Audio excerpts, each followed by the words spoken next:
So what if I told you your mastering chain is why 90% of your mixes don't actually hit like the pros? Today I'm breaking down the mastering plugins that the top engineers use in their songs, and some of them might actually surprise you. What's poppin', gang? I'm 30 Killer Beats, and if you're actually wondering what plugins are actually used to make a difference to get your songs to sound from amateur to pro, this is that video. So we're talking top tier tools, game-changing exciters, and one plugin that literally changed the way how I master songs forever. Let's dive into my mastering chain that I personally use in 2025. Let's go. So first off, let's start off with some metering tools. Number one, I gotta start off with WLM Plus Meter. So now this plugin right here will show you exactly what your LUF is, and also this plugin is just a metering version. There is another version that's like a plus version. So this is the actual plus version, and as you can see on this one, you have a knob to actually gain and make the song a little bit louder, and I love using this all the time just to bring the sound up a little bit more, not too much, because you can definitely get distortion with this plugin.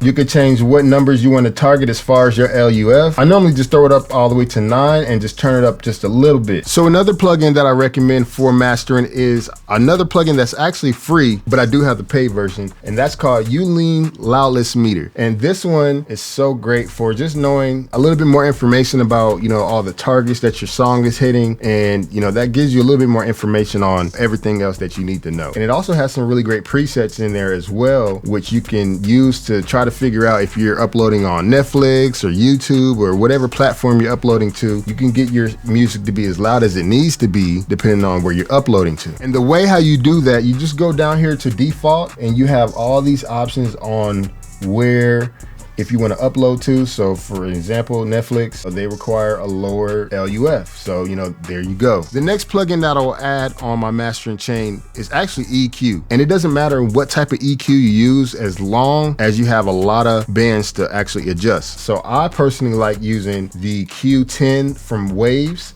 because it just has 10 different bands I could adjust however I want. As you can see, I have different EQs on the song, and the reason that is because I wanted to just target different frequencies on different EQs so I can just focus on what I need to focus on. Because honestly, I feel like if you don't add this on your mastering chain, you're missing out on a whole lot of quality that you didn't know you could actually get. There's been times where I mastered a song and I didn't use an EQ, and I went back and actually added an EQ, and it just sounded way better. So I promise you, definitely use EQ next. And typically I will always add the EQ before I start adding some other like limiters and compression and all that kind of stuff. So do that immediately. And honestly, I don't believe there's a template on the master chain that'll always solve every song because every song is different. So always tailor your EQ specifically to that song. Now, the next thing I would add on my mastering chain is some harmonic exciters and stuff like that. And one of my favorite ones is actually from Softtube, and it's called the Wise Exciter. Now, this plugin is super versatile, but you could use this on your mastering chain as well. And they actually recommend that you do. And there's so many options to adjust the sound by only affecting how wide the sound that you're adjusting is, like the exciter sound that you're adding. You could adjust how wide that is, or if you want it to be mono, if you want any of these filters to be on while the exciter is actually working. And I did a whole entire video on that on this plugin. If you want to see that video, click the card at the top right. But you can also add harmonics to your song, and this right here is super useful and great for adding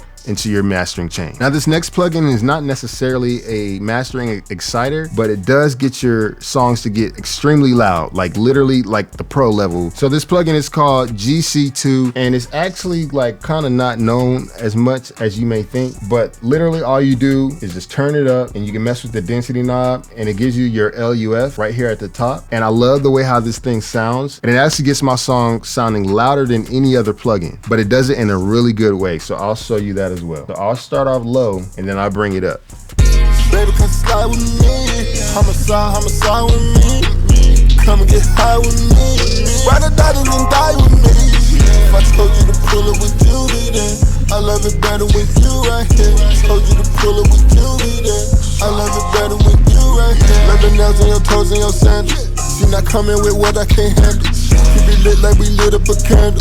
Keep the carbon on top of the panel.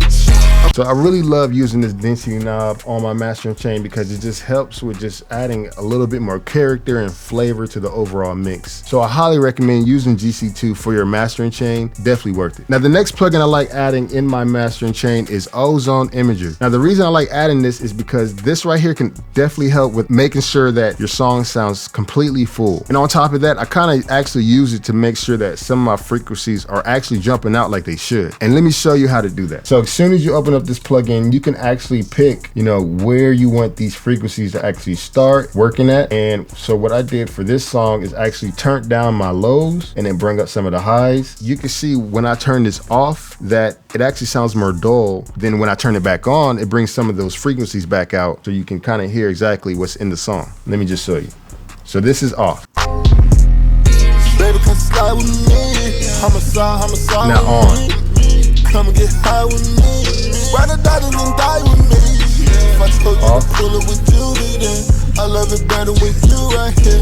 Told you to pull it with you, then I love it better with. If you really listen and focus on the hi-hats, you could definitely tell how much they jump out a little bit more. And it's a very subtle way. You don't want to overdo it, especially on the mastering chain. Now, before I show you exactly which order to put these plugins in, let me share something with you that's been a huge time saver for me for my mastering process. And that's using Wave Collab. So have you ever gotten feedback like, yo, make that louder. Oh, I like version 3 better. Or maybe the mix you did yesterday was sounded better. You know exactly how frustrating that is. Wave Collab basically fixes all that. This app is built for audio professionals who deal with feedback, confusing versions, and endless back and forth. This app lets you compare the different versions side by side so your clients know exactly what you're doing. You could drop time-step comments directly on the waveform so you know exactly where the issue is. And you keep all the feedback organized in one timeline. So this is perfect if you're sending mixing and mastering sessions to clients, producers, band members. Your collaborators don't even need an account. They can just click the link you send them and comment for free. So it's now available on the App Store, and there's also a web version where you can click and drag your audio files on there straight from your desktop. Once it's uploaded, it syncs instantly across the team. I'm personally going to be using that for my mixing and mastering sessions when I'm dealing with clients because this is a game changer. So right now they're actually hooking up my audience with 3 months for free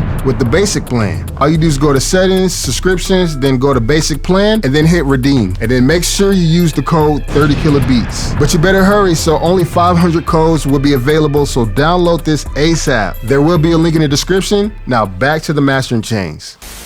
All right, so this right here is actually my mastering chain that I use on every song. And I start out with the SSL Fusion actually to get all the sounds into the SSL to get that analog sound. And it sounds amazing. And I just start there. You know what I'm saying? Next after that, then I start adding some EQs to really shape the sound and get exactly what I want. That right there is the easiest way to do that. I've cut so much in the process. At this point, you could actually start boosting. If you do it right, this is the way how you can go about it.